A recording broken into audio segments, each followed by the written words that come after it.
cuyo nombre es estructura atómica, así como el nombre lo dice. Nos vamos a estudiar en esta unidad particularmente cómo está constituido, cómo está estructurada, cómo está formada la Profe, condición atómica, ¿sí? ¿Sí? ¿va a grabar la clase? Sí, gracias por recordármelo. Ahora la grabo. Vamos a grabarlo. Ahí está. Bien. Gracias. Decíamos entonces que en esta unidad número 2 vamos a estudiar particularmente la estructura de los átomos, ¿sí?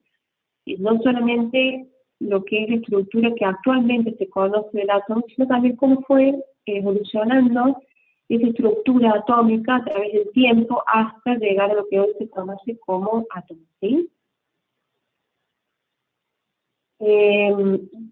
En principio vamos nosotros a repasar un poco, a ver un poquito qué es esto de los modelos que se usan en química, o qué es un modelo en general.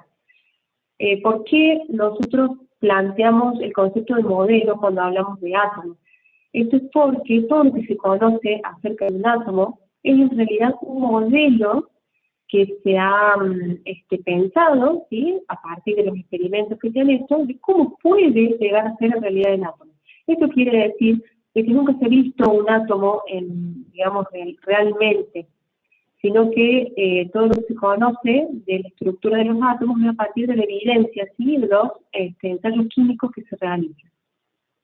Entonces, lo que nosotros sabemos hoy de la estructura de un átomo, en realidad es un modelo que nuestra mente, que la mente de los científicos ha imaginado que puede llegar a ser en función de las experiencias y de los ensayos y también, digamos, de la aparatología que se ha usado para conocer a esa estructura de átomos. En sí, digamos, la palabra modelo es también muy utilizada, no tanto en química, sino también en otras ciencias. Y este modelo, como les decía, es una representación, ¿sí?, mental de algo. Cómo uno piensa que puede llegar a ser en la realidad, porque en la realidad no puede conocerse realmente ese átomo. Entonces, fíjense, modelos usados en química. Esto que ustedes estuvieron haciendo con el profe del práctico, que es en realidad una ecuación química, donde tenemos reactivos en la parte izquierda y productos en la parte derecha, está planteado así de manera escrita en esta hoja, pero la realidad es que esto se lleva a cabo en un laboratorio en donde digamos, los reactivos se combinan entre sí para dar productos. Vale decir que esto que nosotros vemos planteado acá como una reacción química es un modelo de lo que sucede en el laboratorio, ¿sí? En matemática, esto que ustedes ven acá, esta ecuación, el segundo grado también es un modelo, ¿sí?, es una representación. Acá, fíjense, tenemos una molécula en donde vemos estos 4 átomos blancos que están unidos a este átomo fucsia a partir de enlaces químicos. Lo que nosotros visualizamos acá es un modelo de lo que realmente es esa molécula, ¿sí? Acá también tenemos otra molécula en donde observamos cómo se unen 2 átomos de carbono con átomos de hidrógeno y cómo está dispuesta la densidad electrónica en la molécula del acetileno. Esto también, como les decía, es un modelo de lo que en la realidad la molécula de acetileno es. Bueno, y acá tenemos los modelos atómicos, ¿sí? Algunos de los modelos atómicos que fueron, digamos, descubriéndose a lo largo del día. De eso vamos a comenzar a tratar, digamos, la materia. A esto ya lo habíamos comentado un poquito en la clase pasada, ¿sí? En realidad no el primer modelo, sino uno de los primeros modelos atómicos de la química actual fue presentado por Dalton, ¿sí? En realidad Demócrito ya había mencionado mucho antes de Cristo que existía esto de partículas pequeñas que eran indivisibles, ¿sí?, a las que llamó átomos. Pero después, en 1808, 1800 años después de Cristo, Dalton hace algunas postulaciones también y presenta el primer modelo, ¿sí?, de lo que puede llamarse átomo. Estos postulados de Dalton nosotros lo habíamos visto en la clase pasada, los repasamos brevemente. Dalton decía que los elementos estaban formados por partículas extremadamente pequeñas, llamadas átomos, que los átomos de un elemento tenían propiedades idénticas y diferían de los demás elementos, que los compuestos están formados por varios átomos de los elementos, y que el número de átomos presentes es siempre un entero o una relación simple, y que la reacción química, los átomos cuando se separan, se combinan o se unen, nunca se crean ni se destruyen, ¿sí? Son los postulados que generó Dalton para presentar el primer modelo, ¿sí? La primera representación de un átomo en esta nueva era química. También se mencionaba que en un compuesto dado el número y tipo relativo de átomos son constantes. La representación, si tuviéramos que verla, que proponía Dalton, según sus postulados, era al átomo representado como una esfera, ¿sí? Una esfera que, fíjense, tiene inclusive dimensiones constantes, por ejemplo, diámetro constante, radio constante. Y fíjense que acá estamos viendo esferas de distintos tamaños, distintas dimensiones, para diferenciar los átomos de hidrógeno de los de oxígeno y los de bromo. Esta es la representación de los modelos que Dalton tenía de estos átomos, ¿sí? De estos elementos. Obviamente que esta teoría de Dalton, este modelo de átomos propuesto por Dalton, está bastante lejos de lo que todo hoy se sabe de el átomo, ¿sí? Hay muchas limitaciones de esta teoría si la comparamos con la teoría actual. Una de ellas, fíjense esta, Dalton no habla de la naturaleza eléctrica en la materia, el por qué los cuerpos se atraen o se repelen. Nosotros sabemos hoy por hoy de que los átomos en su constitución tienen electrones, ¿sí? Tienen, digamos, alojan partículas con carga eléctrica, ya sea negativa como positiva. Esto obviamente que Dalton no lo había todavía propuesto. Y esto es porque Dalton en esa época, si bien podía realizar experimentos químicos, como no había tanta paratología como hay ahora, obviamente, sus experimentos estaban bastante limitados. Entonces, las conclusiones que él sacaba estaban en relación directa con los experimentos que podía hacer. Y como no había tanta paratología, no había tantas condiciones como las que hay hoy en la química para conocer más acerca de los átomos, Dalton solo podía enunciar algunos aspectos de estos átomos que hoy corroboraron obviamente, se saben, pero que son bastante limitados, ¿sí? Fíjense, otra idea de Dalton era de que los átomos son todos iguales, y en realidad esta idea es falsa, ¿sí? Porque la mayoría de los elementos presentan diferentes isótopos. ¿Se acuerdan lo que eran los isótopos? No. ¿No se acuerdan? A ver, No, profe. Creo que eran los átomos del mismo elemento que tenían como diferente número de neutrones en el núcleo, ¿no? Muy bien, muy bien. Los isótopos son átomos del mismo elemento, vale decir que tienen la misma cantidad de protones, pero difieren en la cantidad de neutrones en el núcleo. Muy bien. Siguen siendo el mismo elemento, pero no son iguales, ¿sí? Tienen una diferencia en cuanto a su número másico. ¿Por qué? Porque difieren en relación a la cantidad de neutrones del núcleo. Y fíjense, otra limitación de la teoría de Dalton, que obviamente fue descubierta con posterioridad a Dalton, ¿sí? Cuando se combinan reacciones normales, los átomos no se alteran. Esto nosotros lo sabemos, esto de que la materia no se crea ni se destruye, pero hoy por hoy conocemos que existen reacciones de tipo nucleares, que involucran al núcleo, al núcleo del átomo, en donde este núcleo del átomo se rompe y estos átomos se transmutan o se combinan generando mucha energía. Cuando hay en las reacciones químicas, bueno, ya lo vamos a ver más en detalle, hay combinación de átomos o relación entre dos átomos de los reactivos para generar productos, y también hay un intercambio energético, ¿sí? Este intercambio energético muchas veces tiene que ver con una disminución de la masa de esos átomos, sobre todo cuando estamos hablando de estas reacciones de tipo nuclear. Cuando se Es decir, cuando se divide el núcleo de un átomo, se genera energía, ¿sí? Y hay una transmutación de estos átomos. Entonces, las reacciones normales, la cantidad de átomos no se altera, ¿sí? La masa puede considerarse que permanece constante, así que no se crea ni se destruye. Pero cuando hablamos de reacciones nucleares, la cosa cambia. Entonces, son todas limitaciones de la teoría de Dalton que fueron descubriéndose a lo largo del tiempo. Y fíjense acá, en este grafiquito tenemos átomos de cobre, ¿sí? Representados por estas esferas de color naranja, y átomos de azufre representados por estas esferas de color amarillo.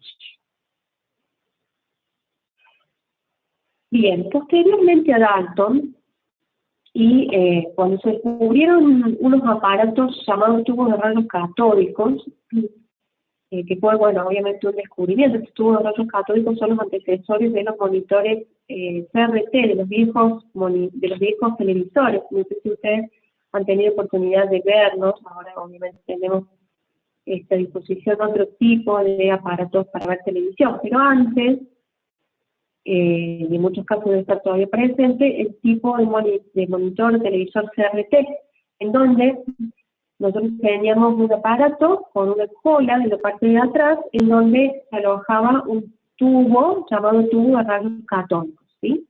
Ese tubo de rayos catódicos es esto que ustedes ven acá, un aparatejo que comenzó a emplearse con Thomson, ¿sí? En el año 1890. Fíjense la diferencia temporal. En 1808 Dalton propone su modelo, ahora estamos hablando de 1890, donde aparece un señor llamado Thomson que comienza a usar este tubo de rayos catódicos y hace algunos importantes descubrimientos. Se comienzan a dar avances muy importantes en cuanto a la materia y a la electricidad, ¿sí? Sobre todo. ¿Qué hizo Thomson? Conectó un cátodo y un átodo, unos puentes de alto voltaje, y un ánodo, perdón, unos puentes de alto voltaje, y se dio con que cuando se conectaba esta fuente de alto voltaje, del cátodo partían partículas, ¿sí? Que se dirigían al ánodo, y que había dispuesta una pantalla al frente, ¿sí? Que tuviera algunas características, que, por ejemplo, pudiera generar fluorescencia, se podía llegar a ver los puntos, ¿sí? En donde arribaban este rayo que se generaba, este rayo energético que se generaba, se podían ver reflejados como puntos, digamos, fluorescentes, ¿sí? Puede ser acá, B o C. Y este señor Thomson se preguntaba a qué se debía este rayo que se había generado. Comenzó a hacer sus estudios y se dio con que en realidad este rayo estaba compuesto por partículas muy pequeñas, cargadas eléctricamente, que se originaban en el cátodo y se dirigían hacia el ánodo, ¿sí? Por eso se llamaban rayos catódicos, porque eran rayos que se generaban en el cátodo y partían hacia el ánodo. El cátodo fue considerado, como se descubrió gracias a estos estudios, de que la carga de estas partículas era negativa. El cátodo fue considerado la terminal negativa de esta núcleo. Así el ánodo era entonces la terminal positiva, que es donde se dirigen estos electrones con carga negativa. Y si este ánodo está perforado, fíjense que el rayo que se genera aquí en el cátodo de estas partículas negativas puede atravesarlo y, como decíamos, impactar en una pantalla de tipo fluorescente. Ya vamos a ver qué características tienen estos materiales fluorescentes que hacen de que justamente el impacto de estos rayos catódicos puedan visualizarse como luminiscentes, ¿sí? Bueno, este señor Thomson sigue haciendo experimentos. Ya había descubierto de que estos rayos estaban compuestos por estas pequeñas partículas que tenían carga negativa. Hoy por hoy sabemos que esas partículas son los electrones, ¿sí? Y fíjense, comenzó a hacer experimentos colocando una barra magnética o una terminal positiva negativa en contacto, o no en contacto, sino interponiéndose entre el ánodo y las pantallas fluorescentes. ¿Qué observó? Observó que estos rayos eran atraídos hacia la terminal positiva, ¿sí? Y eran repelidos por la terminal negativa, que es coincidente con lo que hoy por hoy se conoce de los electrones, y como tienen carga negativa, obviamente van a ser atraídos por la terminal positiva y van a ser opuestos a esta terminal negativa. También observo que viajaban en línea recta, ¿sí? Y que una forma de desviarlo era justamente a través de este campo eléctrico o a través de este campo magnético. Este campo magnético también tenía la posibilidad de desviar a estos rayos catódicos. Fíjense, acá estamos viendo lo que sería una versión real de un tubo de rayos catódicos. En realidad les cuento que estos rayos catódicos no tienen ninguna coloración, sino que esta coloración que ustedes pueden ver acá, ¿sí? Acá o acá, es una coloración que surge del impacto de estos rayos en un recubrimiento de una lámina de sulfuro de zinc que está dispuesta sobre el mismo tubo, ¿sí? De vidrio. Si no, no los podríamos usar. Entonces, fíjense, se coloca el cátodo, ¿sí? Se genera una diferencia de potencial y se observa el rayo catódico genera el cátodo y se dirige hacia el átomo. Acá no tenemos ninguna pantalla para ver el impacto, como en el caso anterior, pero sí tenemos un recubrimiento, como les decía, de este material, sulfuro de zinc, que también tiene características de fosforescencia, a través del cual nosotros podemos observar el recorrido de este rayo. Si nosotros acercamos un imán, fíjense, el rayo se le va a desviar hacia abajo, cuando acerquemos el polo norte, donde termina el norte, y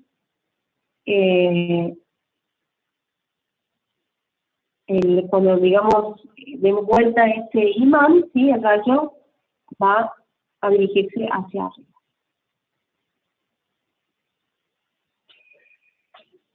Bien, Thomson, con todos estos experimentos que fue realizando en relación al tubo de rayos catódicos, generó un nuevo modelo de átomo. Este modelo proponía que la carga positiva, que este átomo, bueno, era una esfera, y que la carga positiva estaba dispuesta, distribuida en una especie de budín, ¿sí? de pasta, y donde las pastas podían ser considerados los electrones negativos. Entonces, tenemos un átomo circular con electrones dispuestos de manera interna en este átomo y una carga positiva dispersa sobre esta esfera completa.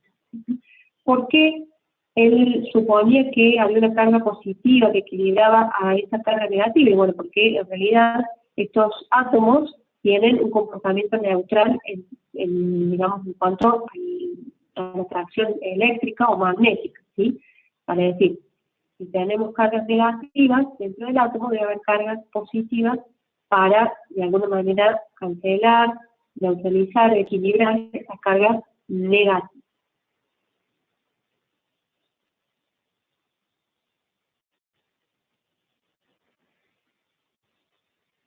Fíjense, acá está Thomson trabajando en uno de los tubos de rayos catódicos, ¿sí? Haciendo estas experiencias, estos experimentos, a través de los cuales siguió descubriendo cosas de los átomos y características de los átomos. Entonces, él propone que en los átomos hay unas partículas diminutas con carga eléctrica negativa, lo que llamó electrones. También propone que el átomo es una esfera sólida, como la que vimos anteriormente, una esfera sólida, cargada uniformemente de electricidad positiva, dentro de la cual están incrustados los electrones negativos. Y fíjense que dice que el número de electrones es suficiente para neutralizar la carga positiva, esto que yo les comentaba acá, ¿sí? La cantidad de cargas negativas internas en este átomo es suficiente para neutralizar la carga positiva que posee ese átomo en sí.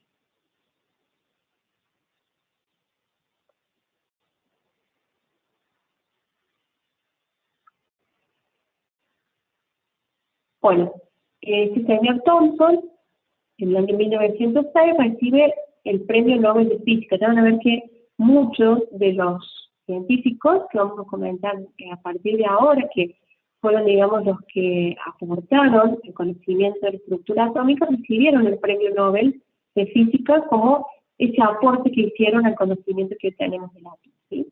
Entonces Thomson fue uno de esos que recibió el Premio Nobel de Física. Y a través de su experimento logró deducir o calcular la relación entre la carga y la masa de un electrón. Y dijo que esta carga, la relación carga-masa, era de 1,76 por 10 a la 8 coulombios, que es una unidad de carga eléctrica, ¿sí?, negativa, por gramo. De esto se dedujo la carga del electrón. Fíjense, estamos hablando del año 1900, ya con la aparatología que tenían para experimentar, pudieron deducir que la carga del electrón era de 1,700 por 10 a menos 19 coulombios, ¿sí?, negativo, y que la masa del electrón era de 9,10 por 10 a la menos 28 voltios. Acá ya teníamos características del electrón bien definidas, la carga puntual y la masa. Haciéndome, no hace falta que se acuerden de todo esto, porque no se lo vamos a preguntar, pero sí que ustedes tengan una noción de cómo fue evolucionando un poquito todo el conocimiento del átomo hasta llegar al conocimiento del átomo que tenemos. Capaz que hasta ahora, digamos, me parece medio ajeno todo lo que venimos comentando, pero de poquito lo vamos a ir incorporando. Bueno, acá aparece otro señor que le gustaba también hacer experimentos con tubos rayos catódicos. Roentgen, año 1895. Fíjense que estamos hablando siempre de comienzo del siglo XX, ¿sí? Ahí fue cuando se dio la fuerte impulso a todo lo que es el conocimiento del átomo, ¿sí?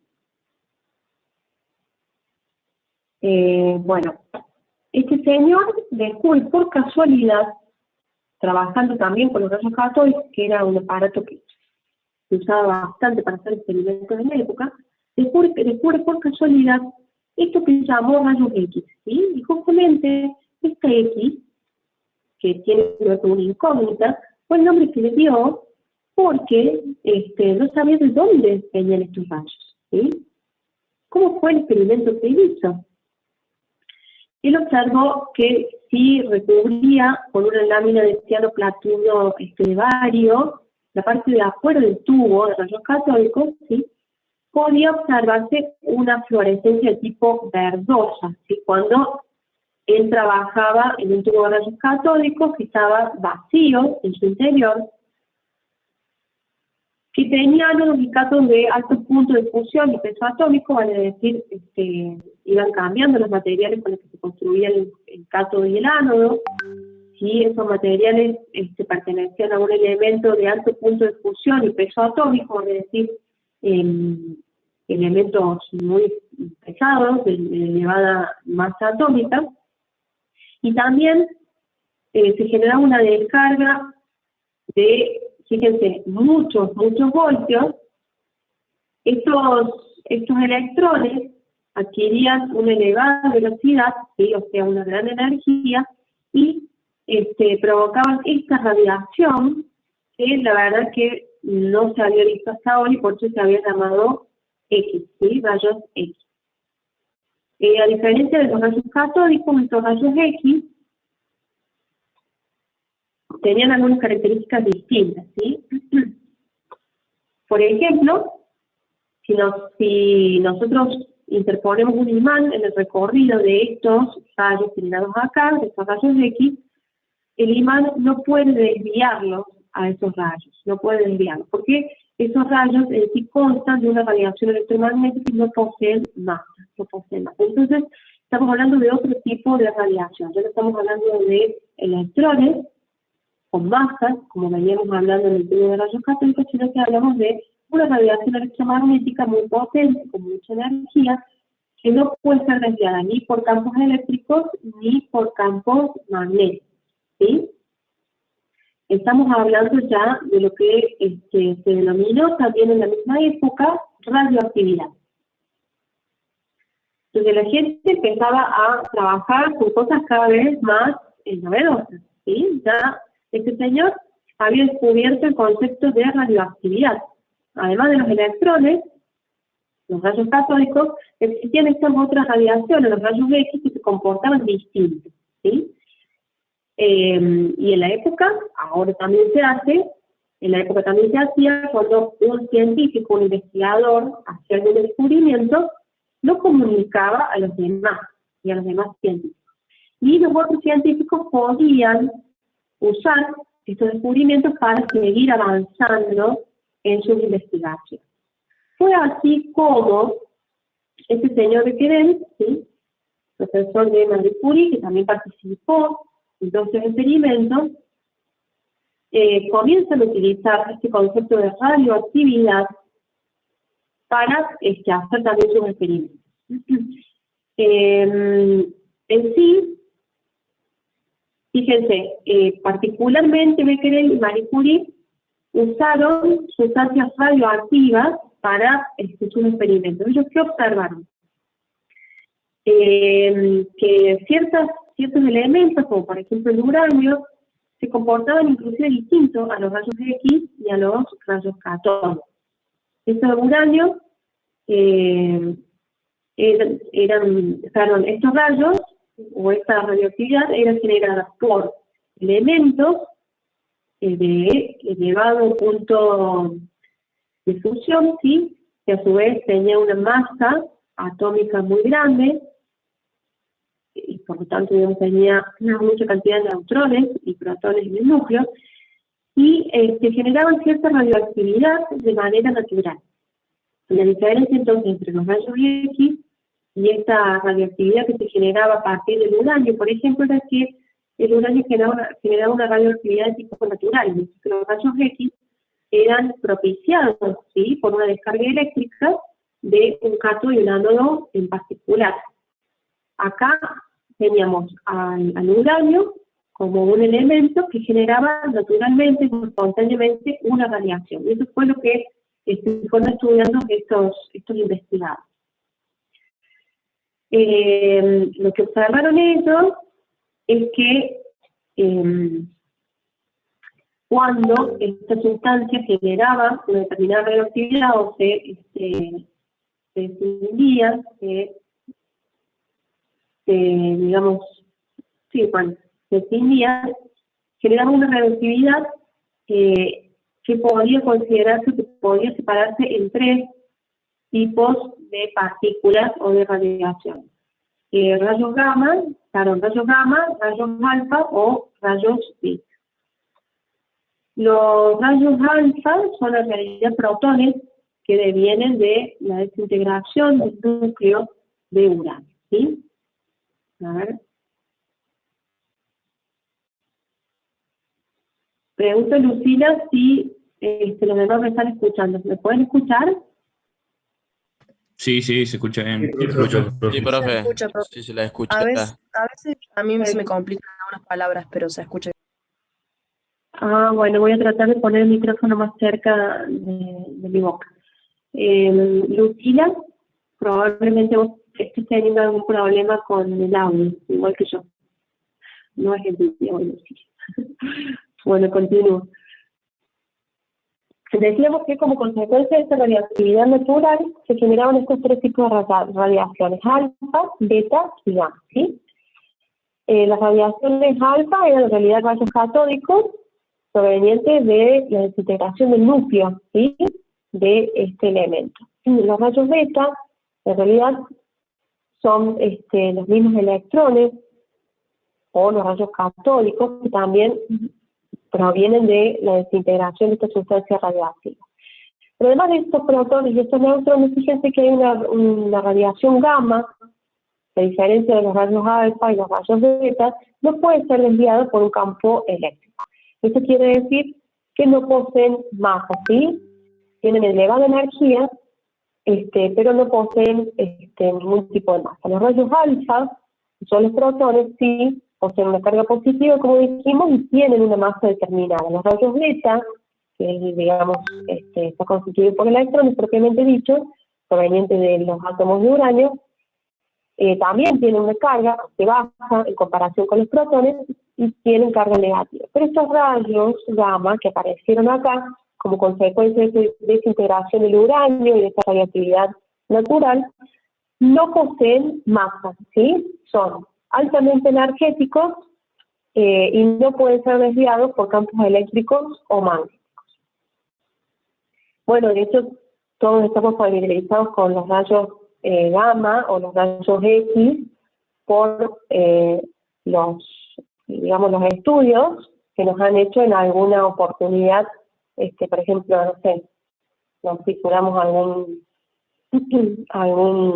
huesito o a lo mejor por algún otro problema de salud que hayamos tenido, nos piden rayos X, ¿sí? O hay otros estudios que se hacen con cámara gamma. ¿Qué particularidad tienen, por ejemplo, cuando ustedes van a realizarse alguna radiografía que emplee esos rayos X? ¿Se acuerdan? A ver, algunas cosas que les haya resultado extrañas. Y el médico se tiene que poner atrás de una pared con plomo. Muy bien. El médico, cuando digamos, les realiza el impacto, cuando acciona el impacto de la radiación, está dispuesto en una cabina de plomo. También si les preguntan, ¿están embarazadas las chicas? Para colocarles un delantal de plomo. ¿Por qué será que colocan este delantal de plomo o que los médicos están aislados de una cabina recubierta con plomo en el momento de hacer esos estudios? Porque los rayos no atraviesan el plomo. Muy bien, porque los rayos son nocivos en realidad. Tanto los rayos X como los rayos gamma, bueno, los rayos gamma mucho más que los rayos X, son muy energéticos. No poseen masa, pero sí poseen mucha energía. Y esa energía puede venir en algunas dificultades celulares, sobre todo con los médicos, que son los que están mucho tiempo expuestos a esa radiación. Si nosotros vamos y nos hacemos una radiografía de vez en cuando, no tenemos riesgo, pero las personas que están permanentemente expuestas a este tipo de radiaciones sí tienen que estar protegidas porque estas radiaciones son muy energéticas y pueden crear problemas a nivel celular en las personas. Sí. Entonces, ¿los rayos gamma son lo mismo que rayos X o son distintos? No. Los rayos X y los rayos gamma son los dos muy energéticos y ninguno de los dos tiene masa. Bien la pregunta de la compañera. Los rayos alfa y los rayos beta ¿Qué tienen? Los rayos gamma y los rayos X no tienen masa. Son muy energéticos y no tienen masa, ¿sí? Los rayos alfa y beta, que devienen de la desintegración natural del uranio, tienen masa. Tienen masa, en el caso de los rayos alfa, que son puntualmente los protones del núcleo, la masa es mayor, ¿sí? Que en el caso de los rayos beta. Al tener masa, estos rayos alfa y rayos beta, porque son los protones y los electrones en sí, son menos energéticos, les cuesta más movilizarse, ¿sí? Por eso, digamos, son menos impactantes y menos peligrosos que en el caso de los rayos alfa, que los rayos gamma, y rayos X. Ahora, ¿cuál es la diferencia entre los rayos X y los rayos gamma? Los rayos gamma devienen de la desintegración natural de algunos elementos como el uranio, ¿sí? Mientras que los rayos X, estos que tenemos acá, son provocados. A ver, vamos a volver. Son provocados, ¿sí? A partir de este experimento o esta experiencia en donde nosotros tenemos ánodos y cátodos de alto punto de fusión y peso atómico con una descarga eléctrica producida muy elevada. Entonces esto no es espontáneo, esto es inducido, provocado por mí, que estoy haciendo este experimento. Pero fíjense que en el caso del uranio, sin realizar ningún tipo de esfuerzo, va a darse una desintegración natural a partir de la cual se obtienen estos tres tipos de radiación. ¿Sí? ¿Se aclaró la duda? Sí, ahí sí. Gracias, profe. De nada. Bueno, ¿por qué les estoy contando todo esto? Me preguntarán ustedes, ¿qué tiene que ver todo esto con la estructura del átomo? Les cuento todo esto porque, como les decía, los que hacían experimentos en la época contaban a los demás científicos estos experimentos que iban haciendo. Y los otros científicos usaban esos descubrimientos de sus colegas para avanzar más en sus experimentos. Entonces, les explico la radioactividad y les explico de los rayos X porque también fueron usados estos dos conceptos, radioactividad y rayos X, para descubrir nuevas cosas sobre la estructura del átomo. Miren, por ejemplo, este científico llamado Rutherford, ¿qué hizo? Bueno, me habían contado lo de la radioactividad, lo de las partículas alfa y demás que se generaban, digamos, por estas sustancias radioactivas. ¿Y qué experiencia hizo? Bueno, voy a usar todo ese conocimiento para seguir avanzando y hacer experiencias que me permitan conocer un poco más de los átomos.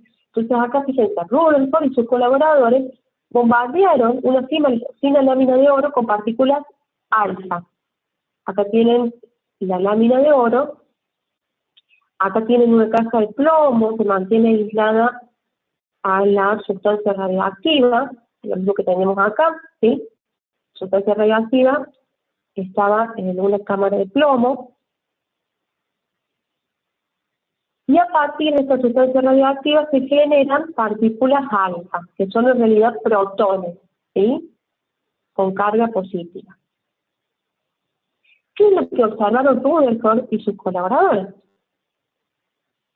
Perdón, les había dicho que la lámina de oro era esta, no, es esta la lámina de oro. Y lo que tenemos acá es una pantalla fluorescente a través de la cual se va a poder visualizar el impacto, ¿sí? de las cargas positivas de las partículas alfa como puntitos de luz. Entonces, cada puntito de luz da cuenta del impacto de estos rayos alfa en contra de esta pantalla fluorescente. Pero bueno, sigamos con el recorrido del experimento. Tenemos la fuente de partículas alfa, estas partículas alfa con carga negativa que llegan acá hasta la lámina de oro. ¿Qué hubieran esperado Rutherford y sus colaboradores en este experimento?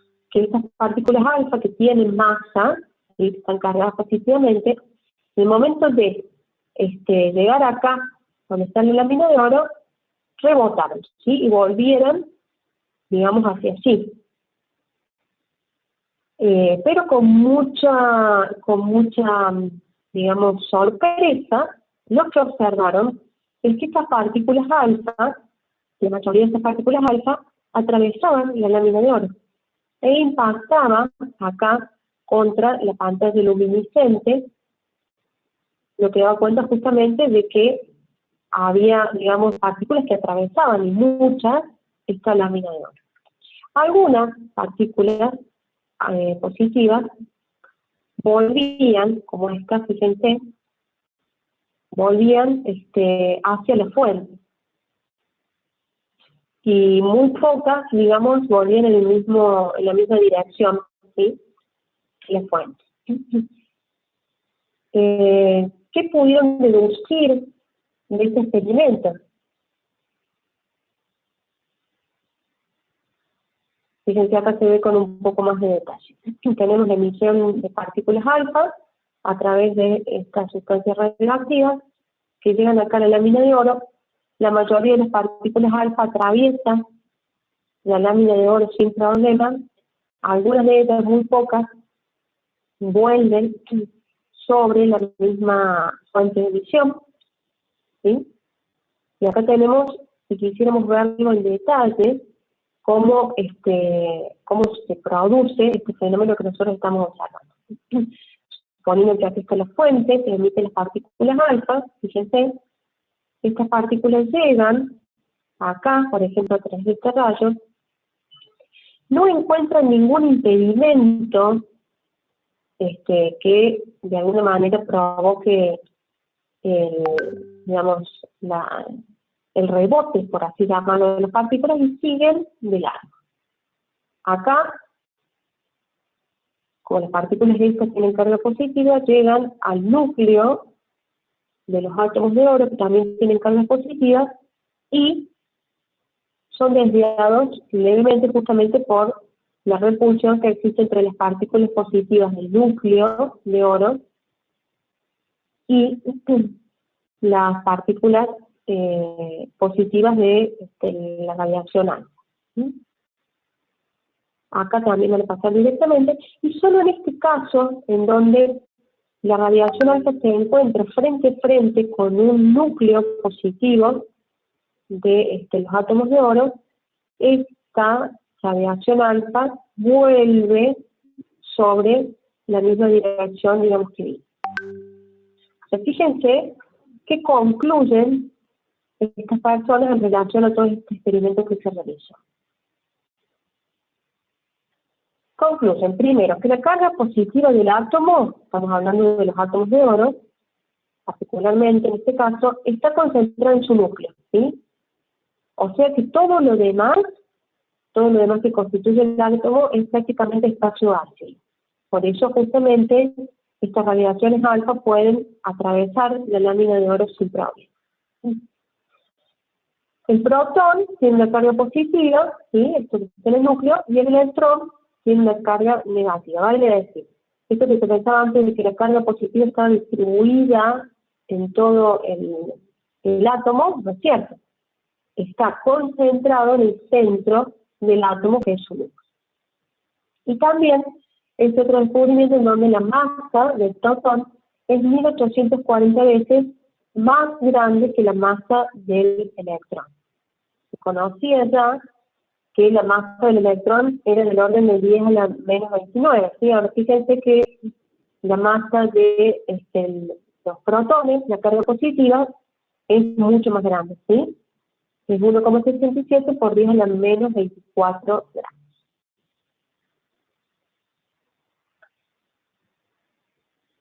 A ver, como para que tengan una idea de la representación, si nosotros pensamos en un átomo como un estadio de fútbol, como veremos en el libro está descrito como un estadio de fútbol de Maracaná, el núcleo del átomo, en relación al tamaño, digamos, del átomo, podría pensarse como una canica en el centro de este estadio.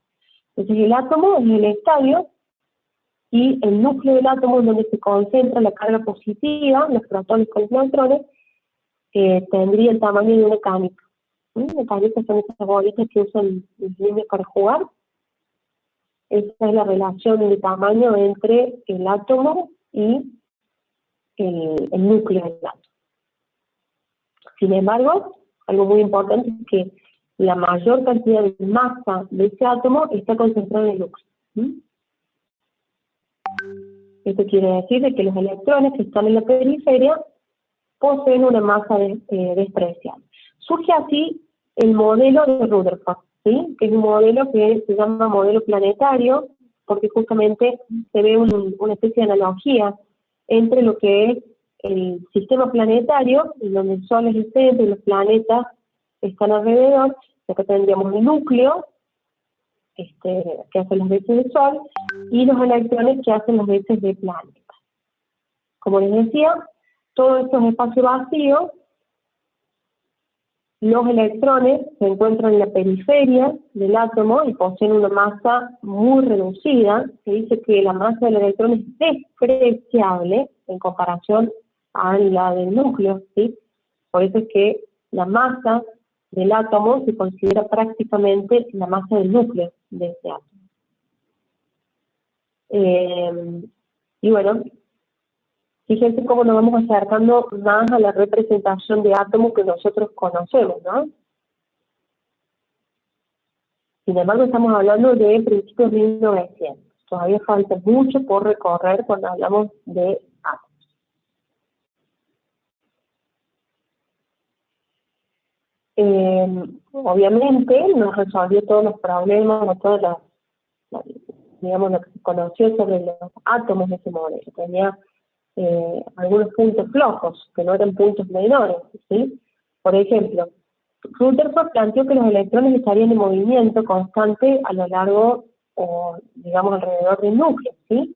Si los electrones estuvieran en reposo, serían atraídos por ese núcleo. Recordemos que los electrones tienen carga negativa y esos protones tienen carga positiva. Entonces, si estuvieran quietos, serían esos electrones atraídos hacia el núcleo.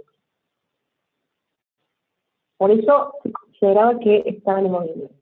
Pero, claro, según la teoría electrónica de Maxwell, también contemporánea de la época, toda carga eléctrica en movimiento, como pueden ser estos electrones que están en movimiento, irradian energía, y con lo cual tendrían menor capacidad para resistir la atracción del núcleo, y al cabo de cierto tiempo el electrón caería en el núcleo, ¿sí? Colapsaría en el núcleo del átomo. Entonces, fíjense, por un lado se sabía que tenían que estar en movimiento porque si no serían fuertemente atraídos, pero por otro lado también se sabía que al estar en movimiento estos electrones iban con el tiempo perdiendo su energía e inevitablemente serían atraídos, colapsando en contra del núcleo. Entonces, este modelo se acercaba un poco más a la realidad del átomo, pero no terminaba de resolver todos los problemas. Iban a seguir descubriéndose cosas acerca de el átomo que podían explicar este comportamiento que todavía no había sido resuelto.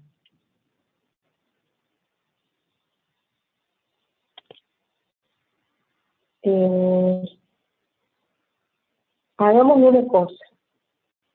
Yo sé que si les pregunto si tienen dudas, me van a decir que sí, porque estos temas que estamos conversando son muy lindos, son apasionantes, pero al verlos por primera vez, se tornan un poco dificultosos. ¿Sí? Les propongo, antes de continuar con la segunda parte, que se involucra otros conceptos referidos a las ondas electromagnéticas y demás, hacer un recreo como para poder extendernos un rato, ¿sí? Y retomar en 10 minutitos. ¿Les parece? Dale, profe, buenísimo. Sí, profe, buenísimo. Buenísimo, gracias. Muy buena idea. Escuchen, yo sé que es un tema que al verlo por primera vez es impactante, pero van a ver que cuando lo agarren con tiempo, lo van a poder agarrar del todo. Ahora vayan a hacer un matecito, un cafecito, a la gente, acaricien al pichito, disfrútense un rato y nos encontramos en 10 minutos. Pero vuelvan porque lo que viene es aún más importante y es lo que se toma en los exámenes. ¿Sí? Sí, profe. Bueno, profe, gracias. Bueno, nos vemos en 10 minutitos. Cierren ahora, como para que no nos... Son las 11:40. A las 11:50 nos volvemos a encontrar, ¿sí? Dale. Perfecto, profe. Bueno, Gracias. nos vemos en breve.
Bueno, continuamos.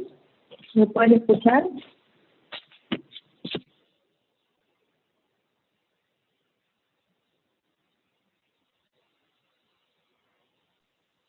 ¿Sí se escucha? Sí, profe, se escucha. Bueno, muchas gracias. Vamos a continuar. ¿Desde dónde dejamos? A ver. Habíamos estado planteando el modelo de Rutherford, este modelo de tipo planetario, y habíamos especificado los problemas que tenía este modelo, ¿sí? Fíjense, estos problemas que surgen, digamos, del modelo de Rutherford fueron solucionándose a medida de que se conocieron más lo que se llamó espectros atómicos, ¿sí? Espectros atómicos. ¿Qué es un espectro? A ver, si yo les digo la palabra espectro, ¿ustedes qué les viene a la cabeza? Una variedad de cosas, puede ser. ¿Una? Como si fuera un espectro de luz, por ejemplo. Muy bien, un efecto de luz. Un efecto de luz. Puedo pensarlo, digamos, como algo que tiene que ver con la luz, ¿sí? Con la luminiscencia. Muy bien. Así como dice el compañero, los problemas que se encontraban, digamos, o que tenían todos estos modelos que arribaban digamos, a la estructura atómica a partir de la física llamada física clásica, ¿sí?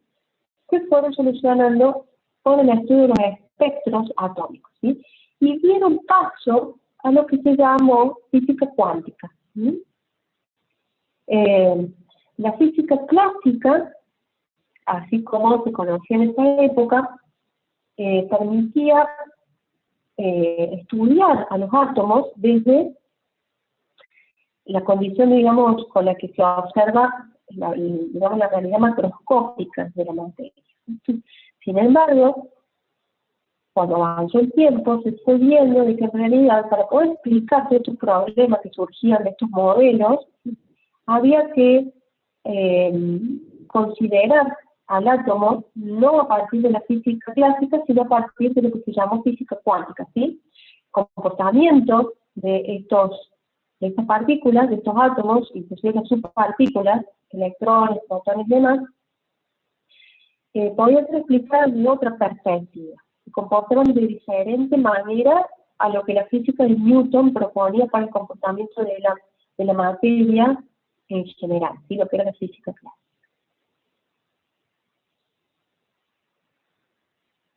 Bueno, y acá, antes de seguir, fíjense, tiene una representación de lo que sería un átomo en comparación con su núcleo, ¿sí? Acá en el núcleo, agrandándolo, vemos que están insertos los protones con los neutrones, ¿sí? Y que el tamaño es muy pequeño, sin embargo, toda la masa del átomo se concentra en este pequeñísimo núcleo. Radioatómico, dice, radioatómico, para decir si consideramos al átomo como una esfera, como una pelota con dimensiones definidas, que no es así la realidad, ya lo vamos a ver en breve, es aproximadamente 100 picómetros. 100 picómetros. Aquí el prefijo pico me está hablando de 1 por 10 a la menos 12, ¿sí? Vieron que en matemática tenemos distintos prefijos para ir designando distintas derivadas de los decimales, ¿sí? Acá es 100 picómetros, es 100 por 10 a la menos 12, lo que equivale a 1 por 10 a la menos 10 metros, ¿sí? El radio nuclear es aproximadamente 5 por 10 a la menos 3 nanómetros. Acá el prefijo nano hace referencia a 1 por 10 a la menos 9. Todo esto lo tienen que haber visto en matemática, ¿lo vieron? Sí, sí. No, Sí. por lo menos yo no lo vi. Bueno, entonces fíjense que en todos los libros de matemática al inicio hay una correlación entre los prefijos y la equivalencia de los derivados múltiplos de 10, ¿sí? El prefijo nanómetro, que ahora lo aplicamos, digamos, a la unidad de medida en metros. Nanómetro es 1 por 10 a la menos 9 metros, pero también podemos encontrar palabras actuales. ¿Se acuerdan que en la clase pasada hablamos de los barbijos Atom Protect? ¿Se acuerdan? Sí, profe. Sí. Estos barbijos, muy bien, fueron fabricados con nanotecnología. ¿Qué es la nanotecnología? Son materiales que han sido creados, ¿sí?, con partículas de dimensiones de 1 por 10 a menos 9 metros. Entonces, fíjense, ahí el prefijo nano sale un poco de la parte de matemática y se aplica, digamos, a otros campos. También puede ser leído como 5 por 10 a menos 15 metros, ¿sí? ¿Por qué presentan las medidas del radio atómico y radio nuclear? Para que ustedes vean de que acá hay una diferencia de 5 órdenes de magnitud, ¿sí? Lo que yo les decía, si el átomo es considerado como un estadio de fútbol, del Maracaná, el núcleo, que es donde se concentra la mayor cantidad de masa de este átomo, representaría esa relación de dimensiones como una canica para jugar, ¿sí? Como para que ustedes puedan dimensionar esto que yo les comentaba de que la mayor parte del átomo es espacio vacío, ¿sí?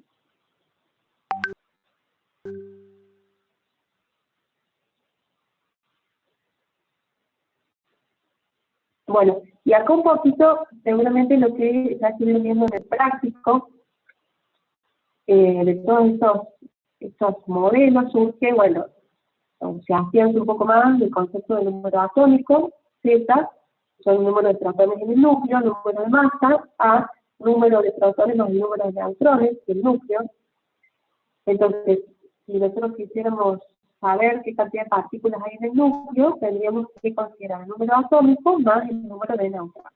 Y como dijo la compañera, la primera parte de la clase, los isótopos son átomos del mismo elemento, X, el elemento X, con diferentes números de neutrones en su núcleo.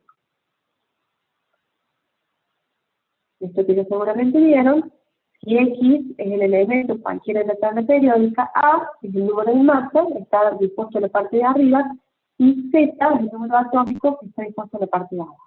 Como el número de masa incluye la sumatoria de protones y neutrones, siempre ese número de masa va a ser mayor al número atómico, que solo incluye a los protones, ¿sí? Recordemos que este número atómico, ¿sí?, es el número que nos sirve, o que sirve en realidad para identificar a los elementos, los distintos elementos de la tabla periódica, ¿sí? La tabla periódica se acomoda o se ordena de acuerdo a los números atómicos crecientes. Se ve que es el parámetro que permite ir acomodando todos y cada uno de los elementos de la tabla periódica, cada uno en su sitio. Bueno, y acá cómo podríamos ver un ejemplo de un isótopo. Por ejemplo, acá en el caso del hidrógeno, el hidrógeno tiene un solo protón, y por lo tanto acá el número de masa es únicamente 1. ¿Sí? Pero en el caso del deuterio, que es otro isótopo del hidrógeno, tenemos un protón, ¿sí? Y 2 acá del número de masa, porque tenemos un protón más un neutrón. Varía la cantidad de neutrones en relación al hidrógeno en sí. Y el tritio, fíjense que tiene solamente un protón, el número atómico es 1, y el número másico es 3, porque tiene, además de ese protón, 2 neutrones. Y fíjense, estamos hablando siempre del mismo elemento, en donde el número atómico, que es lo que sirve para identificar los elementos, es el mismo, 1, 1 y 1, y el número másico va a ser el que varíe de acuerdo al isótopo. Acá 3 en el caso del tritio, 2 en el caso del deuterio, y 1 únicamente en el caso del hidrógeno. Bueno, el uranio es otro ejemplo, en donde fíjense tenemos el uranio 235 y el uranio 238. Tenemos los diferentes números mágicos, que son los dos ejemplos que tenemos. Profe, ¿Sí? los isótopos de cada elemento no salen en ningún lado especificados de la tabla periódica, ¿no? No, en la tabla periódica no sale. En la tabla periódica, lo que ustedes visualizan como masa es en realidad el promedio ponderado de la sumatoria de la participación de las masas de cada uno de los isótopos. Tienen que haber resuelto con la profe de práctico algún ejercicio de esto. ¿Resolvieron? Creo que había Sí, uno que para bien. Bien.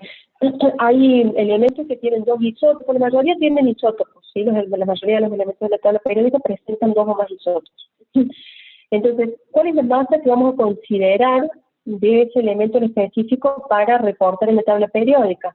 ¿De cuál isótopo? Bueno, entonces en este caso se ve cuál es la participación porcentual en la naturaleza de cada uno de los isótopos de ese elemento y se realiza lo que se llama un promedio ponderado, ¿sí? En donde cada isótopo concede cierto peso de acuerdo a su participación en la naturaleza en relación al peso que nosotros vamos a encontrar en la tabla periódica. Y fíjense que los isótopos tienen similar comportamiento químico, pero diferente comportamiento físico, porque las propiedades químicas dependen de los protones y de los electrones. Como todos los isótopos tienen la misma cantidad de protones, los isótopos tienen similar comportamiento químico. Sin embargo, el comportamiento físico, por ejemplo, la masa varía. Acá el agua va a tener una determinada masa, mientras que el agua pesada, digamos, va a tener una masa mayor justamente como consecuencia de la mayor participación del neutrón. Bien. Todo lo que viene después de lo que fue Rutherford, digamos la vista del átomo a partir de la física clásica, tiene que ver, como decíamos, de la física cuántica, ¿sí? Y cuando se empezó a estudiar la física cuántica, se usaron mucho los conceptos o las propiedades de las ondas para poder explicar todo lo que la física clásica no podía explicar. Por eso, ahora vamos a entrar a trabajar o a entrar a ver, digamos, conceptos y propiedades relativas a las ondas. Seguramente ustedes en física lo han visto en el secundario, sin embargo vamos a repasar algunas de las que son las características más importantes de las ondas, ¿sí? Las ondas se caracterizan principalmente por algunos parámetros. Uno es la longitud, esto que ustedes ven la distancia de un punto al punto siguiente de la onda, puede ser la cresta en este caso. Otro es la amplitud, que es la distancia entre que hay entre la base de esta onda y lo que se llama cresta de la onda. Y hay una tercera característica que nosotros vamos a necesitar repasar, que es lo de la frecuencia, que es cuántas veces pasa una onda por un determinado punto. Entonces la longitud de onda que se ejemplifica con esta letra que se llama lambda es la distancia que existe entre dos puntos idénticos en una serie de ondas. En este caso tenemos dos crestas sucesivas. La amplitud es la distancia vertical desde el punto medio de la curva hacia una cresta, ¿sí? Punto máximo o un valle, punto mínimo si estamos hablando de este punto de aquí abajo. Y la frecuencia es la cantidad de veces que pasa esta onda en un segundo, por un determinado punto, perdón, en un segundo. Esta frecuencia se mide siempre en hertz. Como les decía, para comprender muchas características que no podían utilizarse hasta el momento con la física clásica, se emplearon los espectros atómicos. Y así como dice el compañero, estos espectros atómicos tienen que ver con la luz, ¿sí? Con la luz. La luz es una especie de onda, ¿sí? Especialmente esta luz está formada por ondas electromagnéticas, ¿sí? Estas ondas electromagnéticas están conformadas por dos componentes. Un componente de campo eléctrico, ¿sí? Que vibra en un plano, en este caso el plano es el del eje de la Z, y un componente del campo magnético que vibra en un plano perpendicular al eléctrico, que en este caso se corresponde al eje de la Y, ¿sí? Entonces, según Maxwell, esta luz que nosotros vamos a utilizar para conocer un poco más acerca de la estructura atómica, está formada por estas ondas electromagnéticas. Necesitamos conocer un poquito más de esto que vamos a llamar radiación electromagnética, ¿sí? Radiación electromagnética. Esta radiación electromagnética es la emisión o transmisión de energía por medio de ondas electromagnéticas. Un dato muy importante es que la velocidad de la luz en el vacío, lo que nosotros vamos a llamar C, es de 3 por 10 a la 8, metros sobre segundo. Toda radiación electromagnética, ya sea visible o no visible, ya vamos a ver que hay un campo bastante amplio de radiaciones electromagnéticas, puede enunciarse de la siguiente manera. La velocidad de la luz, esta C, que tenemos nosotros acá, 3 por 10 a la 8 metros sobre segundo, es igual a la longitud de onda lambda, ¿sí? Sea cual fuere dicha onda, por la frecuencia de la onda. Entonces, longitud por frecuencia de la onda es igual a la velocidad de la luz. Esa igualdad a nosotros nos va a servir para hacer cálculos en relación a distintos tipos de radiaciones electromagnéticas. Bueno, fíjense, acá un primer pantallazo de todas las radiaciones electromagnéticas que podemos manejar. Los rayos lambda, por ejemplo, que ya habíamos presentado, que vienen, como decíamos, de la radiación natural provocada por algunos elementos químicos, son un tipo de radiación electromagnética. Los rayos X, también, lo habíamos estudiado, tenemos también los rayos UV, ultravioleta. La radiación visible, es la luz visible que nosotros estuvimos mencionando, los rayos infrarrojos, microondas y ondas de radio. Todo este conjunto de radiaciones hace lo que se conoce como son los tipos de radiaciones electromagnéticas.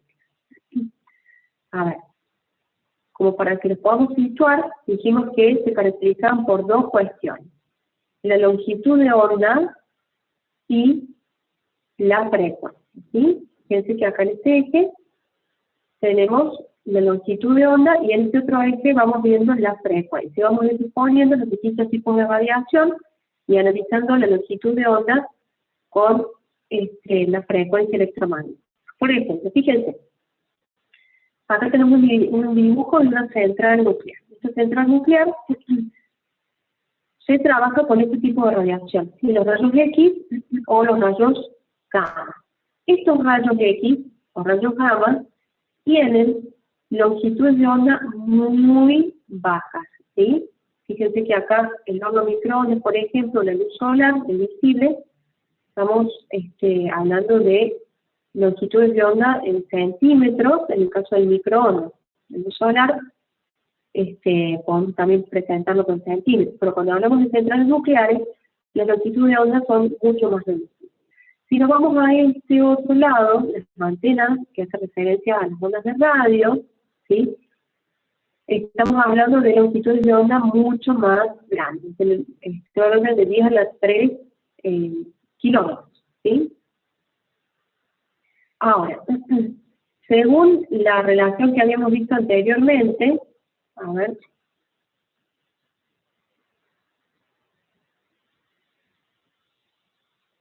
aquí. ¿Cómo es la longitud de onda en relación a la frecuencia cuando hablamos de las radiaciones electromagnéticas? ¿Directamente proporcional o inversamente proporcional? Directamente proporcional. ¿Inversa? A ver, ahí tenemos la longitud de onda multiplicada por la frecuencia de esta Sí, variable y nos da igual una constante que es la velocidad de la luz. Muy bien. Si yo quisiera evaluar la frecuencia, ¿sí? La dejaría solita y sacaría la longitud de onda, la longitud de onda, vamos a ver, por acá. ¿Pueden ver ahí la pantalla? Sí, profe. Sí, se ve. Bien. Vale. Si yo quisiera averiguar la frecuencia de esta radiación electromagnética, como les decía, tendría que pasar la longitud de onda acá abajo, ¿sí? En el denominador. Lo mismo, si yo quisiera averiguar la longitud de onda, pasaría la frecuencia acá abajo en el denominador. Entonces, vuelvo a preguntarles, ¿cómo es la longitud de onda, lambda, en relación a la frecuencia? ¿Directa o inversa? Inversa. Inversa. Por ejemplo, si yo dejara acá solita la frecuencia y lambda apareciera acá en el denominador, yo diría que a medida que aumenta lambda, que está acá en el denominador, este cociente disminuye y por lo tanto la frecuencia también disminuye. Entonces son inversamente proporcionales. ¿Por qué quiero, digamos, que tengamos en claro esto? Porque acá, fíjense, habíamos dicho que en las centrales nucleares la longitud de onda es muy baja. Es muy baja. Por lo tanto, la frecuencia es muy.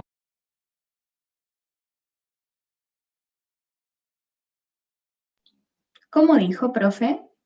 Porque creo que se cortó el audio ahí. Sí, se Profe, no cortó. la escuchamos. Se cortó. te escucho. Sí, se cortó el audio.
Hola, ¿me pueden escuchar ahora? Ahora sí, profe. Sí, profe. Bueno, Perdón, apreté el botón de apagar el teléfono. Voy a tener más cuidado, perdón. Bueno, seguimos desde donde dejamos. Decíamos que la longitud de onda era inversamente proporcional a la frecuencia.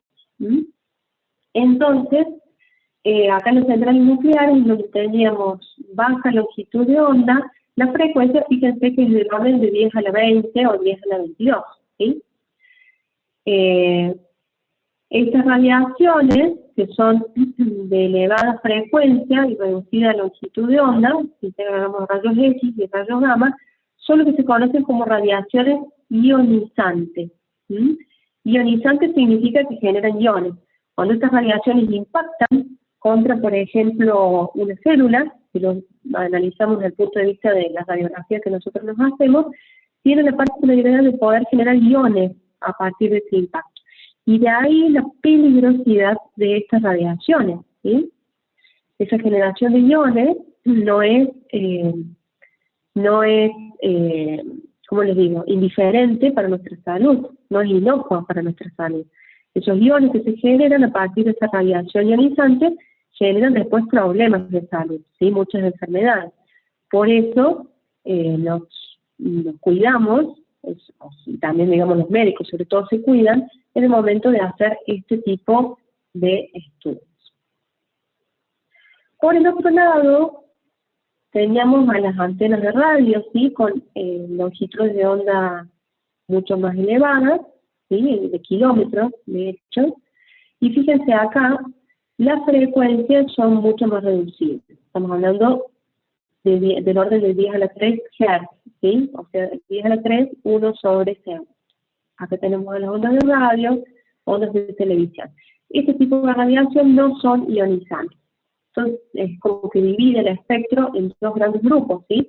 Las más energéticas, que son las más peligrosas, que son esas ionizantes. Fíjense que estamos incluyendo acá los rayos UV, ¿no? Y las menos energéticas, que son estas no ionizantes. Estos rayos UV, como ustedes bien saben, son peligrosos para nuestra salud. De hecho, seguramente han escuchado muchas veces de que nos tenemos que proteger de los rayos ultravioleta del sol.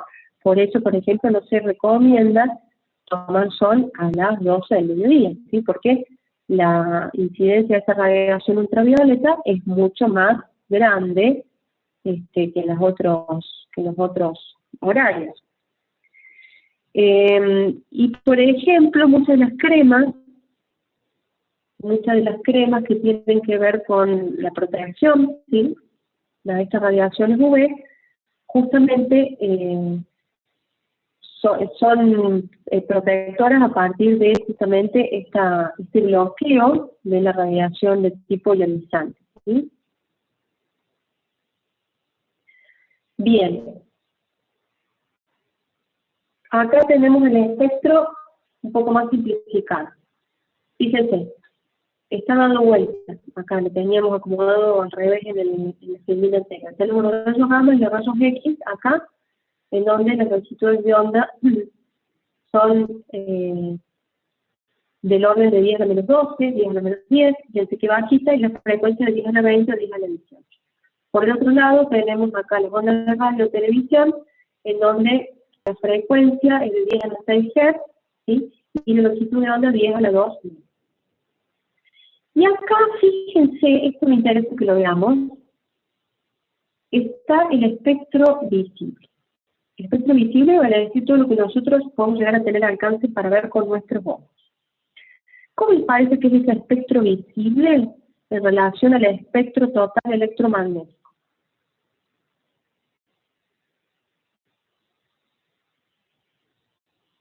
¿Podrías repetir, profe? Sí.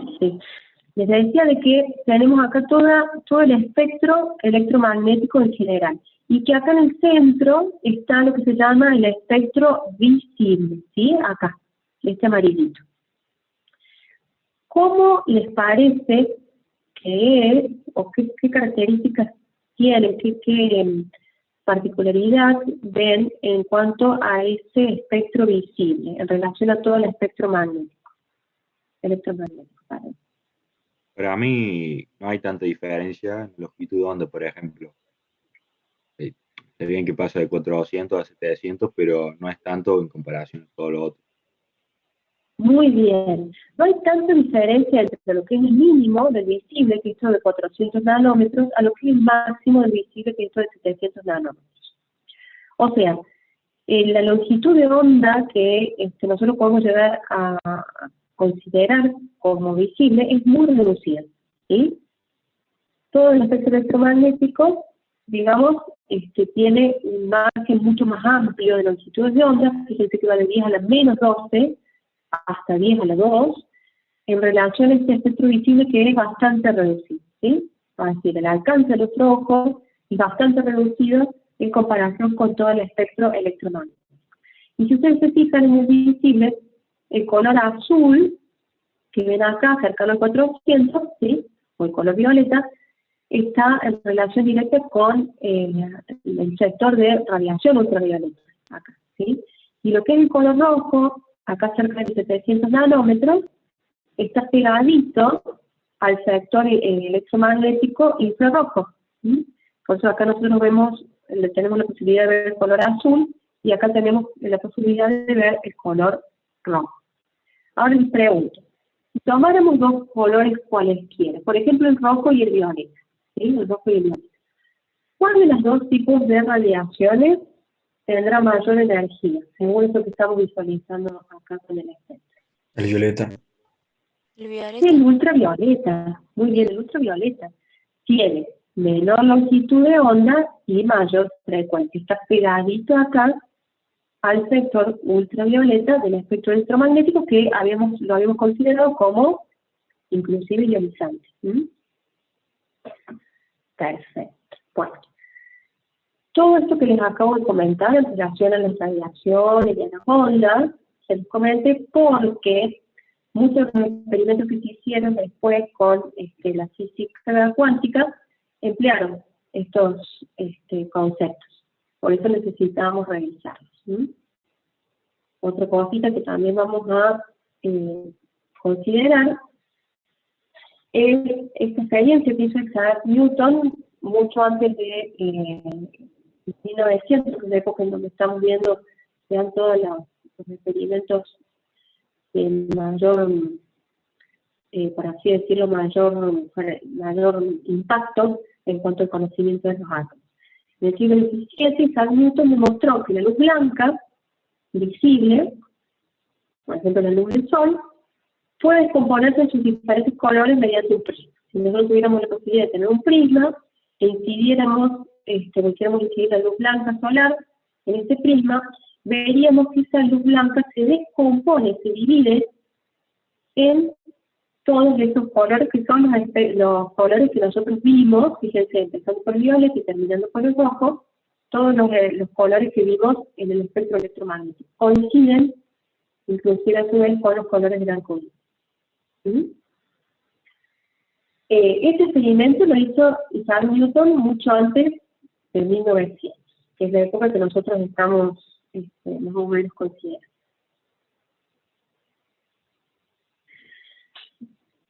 Sin embargo, vamos a ver de que, si bien esta luz blanca, al pasar por un prisma, o como se considera también el arco iris, al pasar por las gotas de agua, produce un espectro que es llamado continuo, o sea que contiene todas las longitudes de onda del visible que van desde el rojo al violeta, o sea, contiene todas las radiaciones, todas las longitudes de onda que van entre 400 y 700 nanómetros.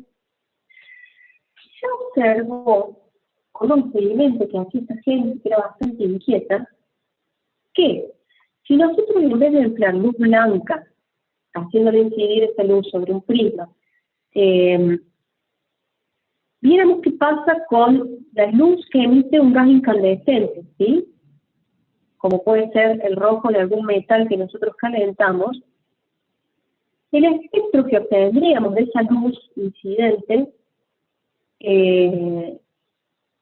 la puedo pasar por un prisma, es bastante diferente. No abarca todas las longitudes de onda que abarca, por ejemplo, la luz blanca. Inclusive se empezó a ver que cada elemento de la tabla periódica generaba una coloración característica de un espectro definido que caracterizaba a ese elemento cuando se lo hacía pasar por un prisma. Entonces, si yo tomaba un elemento, en esos experimentos que hacían, cualquiera, lo pasaban en estado gaseoso, ¿sí? Lo calentaban. Estaban suministrando energía, ¿sí? También puede ser mediante una descarga eléctrica.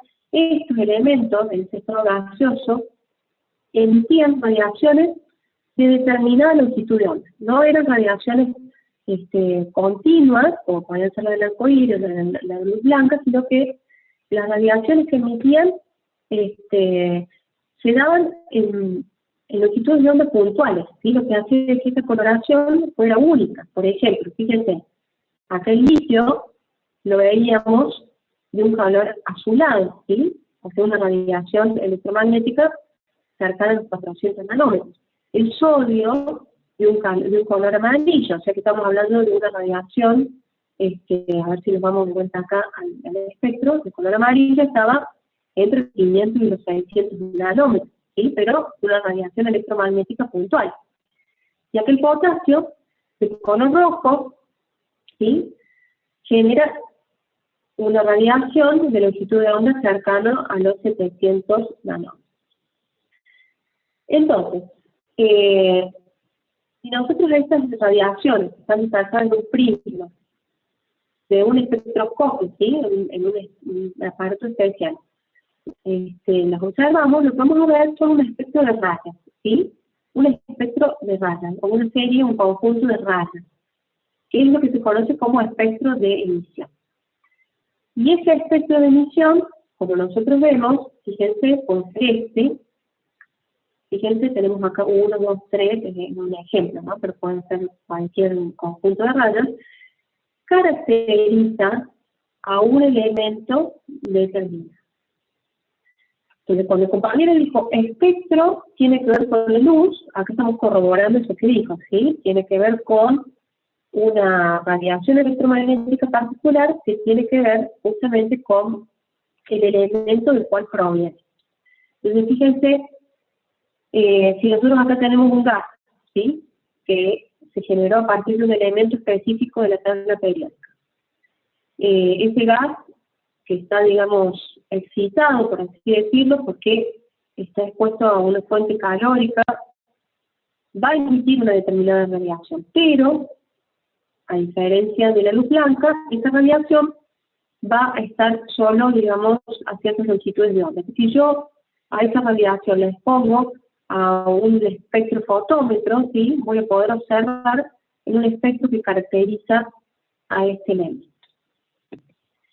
Así como se reconocen muchos elementos desconocidos, como por ejemplo, digamos, no sé, de qué está hecho tal cosa. Bueno, generó un espectro, acá existen varias cartas de los distintos elementos químicos, cartas de que el espectro, ¿sí? Relativo a los distintos elementos químicos, compara el espectro que obtuve de ese elemento desconocido en esa carta y puedo llegar a deducir de qué elemento estoy hablando. Eso en cuanto a lo que se conoce como espectro de emisión.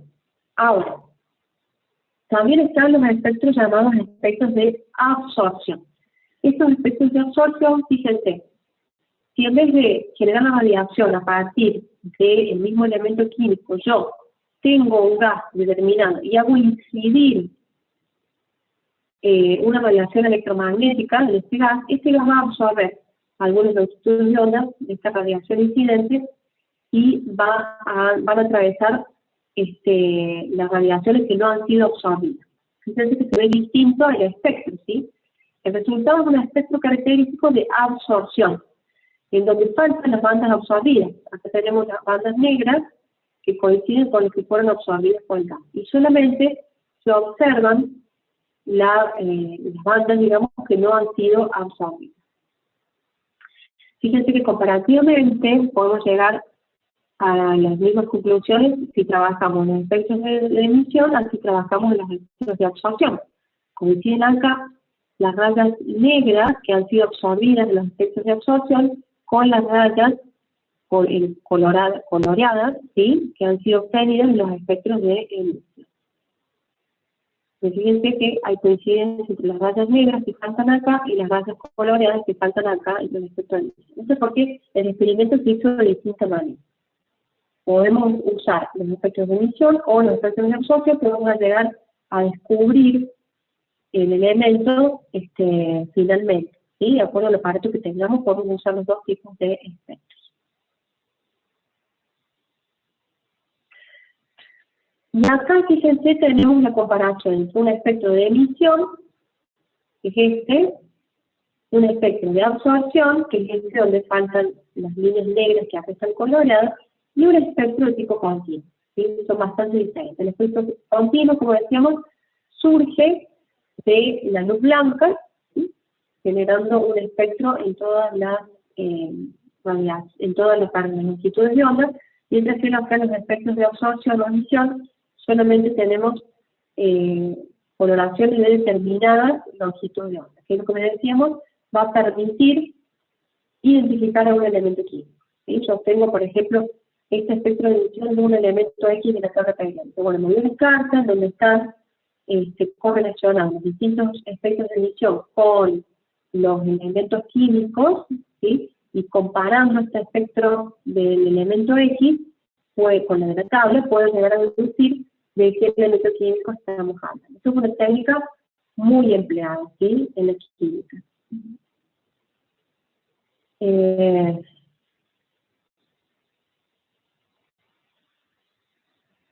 Bueno, y surge acá un nuevo personaje muy importante para con lo que conocemos como estructura atómica actual. De hecho, con esta persona, con este investigador, Planck, surge en sí el concepto de física cuántica, ¿sí? Ya dejamos de lado la física clásica, en donde los átomos, las partículas subatómicas se analizaban desde la mirada de lo macroscópico, y empezamos a utilizar la física cuántica, suponiendo de que las partículas atómicas y las subpartículas no pueden ser evaluadas o miradas de la misma manera que se ven las partículas macroscópicas. Tienen otro comportamiento y se explican desde otra perspectiva. Entonces, fíjense qué hizo Planck, o qué propuso Planck con todo esto que se hizo con los espectros, ¿sí?, con todos los experimentos de los espectros de emisión y absorción que se hacían en esa época. Él dijo que el estudio de las rayas espectrales permitió relacionar la emisión de radiaciones de determinados estudios de ondas con cambios energéticos asociados a saltos electrónicos. Esto es, si yo tengo un átomo de un determinado elemento químico y le aporto energía, hay un cambio energético que yo provoco sobre ese átomo, los electrones de ese átomo van a sufrir un salto, ¿sí? Van a pasar de un nivel de energía a un nivel de energía superior. Planck propone que la energía que se da en ese salto energético está cuantizada, es decir, que se absorbe o se desprende en un múltiplo de una determinada cantidad establecido como cuánto de energía. No se va a emitir o absorber en toda la longitud de onda, sino en un determinado cuánto energético. Entonces, ¿qué propone Planck?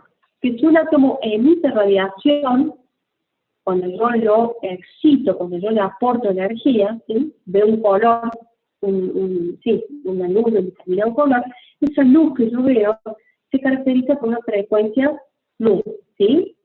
Y esa frecuencia nu de la radiación electromagnética, que es emitida cuando yo excito a un átomo, es directamente proporcional a la energía que estoy aportando, digamos, a ese átomo cuando lo excito. Entonces, la energía es directamente proporcional a la frecuencia de la onda que yo observo con el espectro que se genera. Para transformar a esta equivalencia de igualdad, él introduce una constante. Ya sabemos de que la energía es directamente proporcional a la frecuencia. Para que sea igual, surge esta constante H, que se llama constante de Planck, a partir de la cual surge esta ecuación que es muy importante para la física cuántica. la energía es igual a la constante H de Planck por la frecuencia de la onda de la onda magnética que se genera. ¿Mm?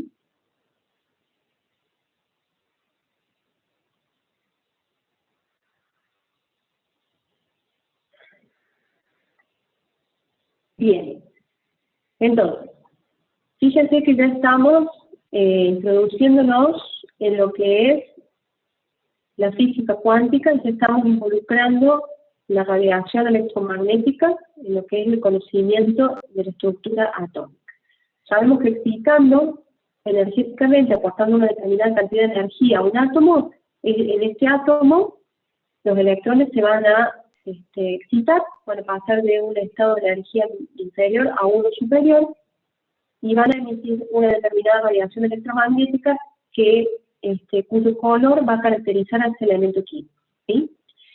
Y la energía aportada va a estar relacionada con la frecuencia de esa radiación electromagnética mediante esta ecuación de Planck. Energía igual a una constante H por la frecuencia.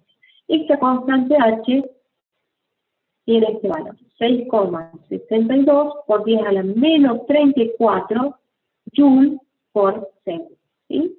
Es un valor de una constante que sirve justamente para relacionar la energía aportada a un átomo al ser excitado con la radiación electromagnética que genera ese átomo mediante esa excitación.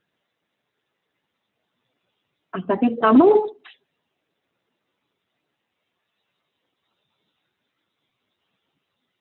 Profe, Sí, profe. una duda.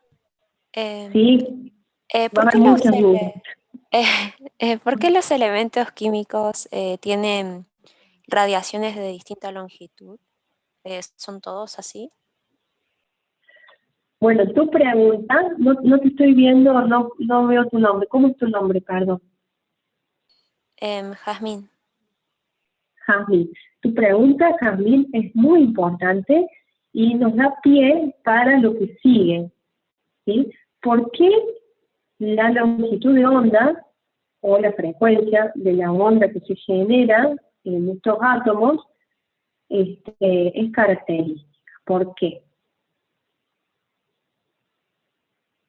A ver, voy a cerrar.